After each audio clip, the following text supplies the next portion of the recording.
Yan ang aking daisy. Marami to doon sa may harap pero nireplant ko sila kasi hindi sila nagiging productive. So nilagay ko sa paso.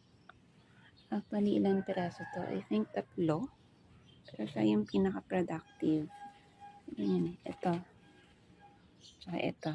Sabay-sabay lang yan silang 3. Pero itong pinaka-productive. Ganda-ganda na. Favorite to ni nanay eh. Yan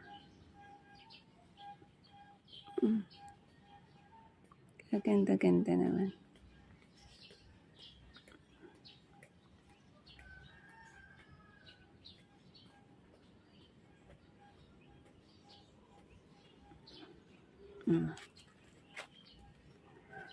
Padamihin pa natin sila kasi plan ko itaniman sila dito sa may kilid ko. Diyan.